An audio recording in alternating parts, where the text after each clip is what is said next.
I think for a long time it was a symbolic thing.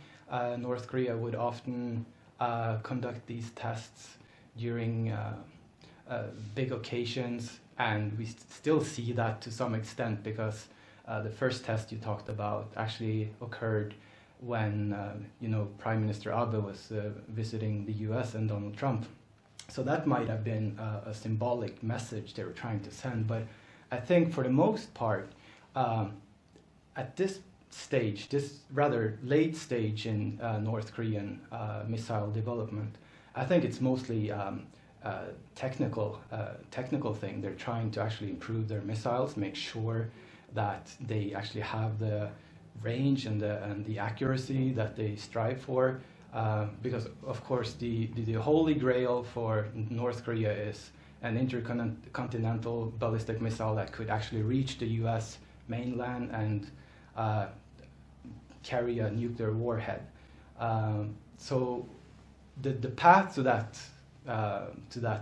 development, I think, needs a lot of testing. I'm not a technician, so I don't exactly know all the details, but it seems to me as if the tests that we have seen recently are not so much about sending a message, but actually about testing the material. And I think if you look at the number of tests we've seen, that hypothesis is actually corroborated, because during Kim Jong-il's reign, which lasted 18 years, there was about 35 missile launches. But during the 5 years we've had with Kim Jong-un, there's been 70, more than 70 actually.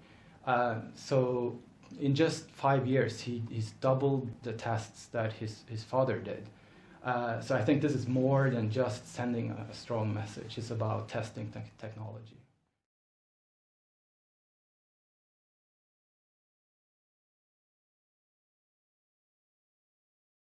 Again, I'm not a technician, but intuitively I would say yes, because we've seen a lot of tests which we didn't see before. For example, submarine-based launches, and also hard liquid-fueled missiles have been launched, and we've also seen that the range has improved, and this is just an observation I've made, but for example, the recent missile test was launched from North Korea's western border, and it was launched towards the east, which means that it actually has to fly across the North Korean mainland. So if the North Koreans didn't really have confidence in their own weapon, I probably think they would have chosen a different spot to launch the missiles. But overall, I think we see a gradual change towards more accuracy and perhaps also greater numbers of missiles. So yeah, I think certainly it's a question of testing capabilities at this stage.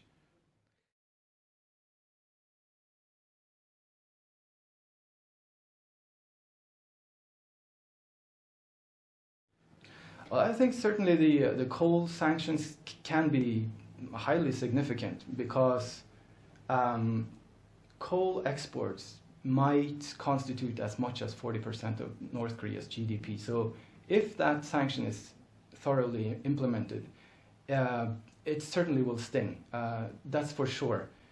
But whether it will work or not, I think is an entirely different question, because now we've had 10 years of sunshine policy in South Korea.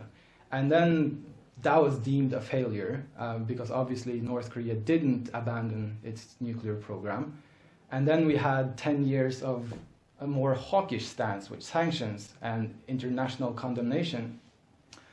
And that hasn't fared any better either. So I think if you look at this situation where you've tried a more dovish stance and you've tried a more hawkish stance, and both of them have failed, then I think it's time to perhaps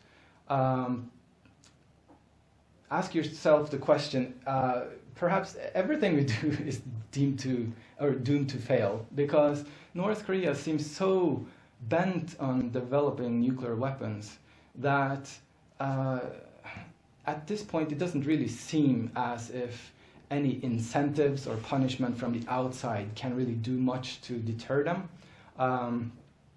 And I think if you have to choose between pressure or accommodation, I think the latter is preferable, because at least during the Sunshine Policy period, there were no major military provocations from North Korea.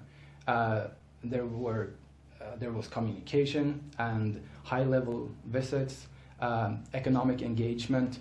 A lot of positives were taking place, even if the nuclear program was not stopped. So I think it's about time that we ask ourselves, what do we actually want to do with the sanctions if we already have come to the realization that they probably are not going to deter North Korea from developing nuclear weapons? And I hope that the new South Korean government will move us again in the direction towards the Sunshine Policy. If not the Sunshine Policy, then at least something resembling it. I really see that as the only solution, the only approach that's viable for engaging North Korea to become a more responsible member in the international society.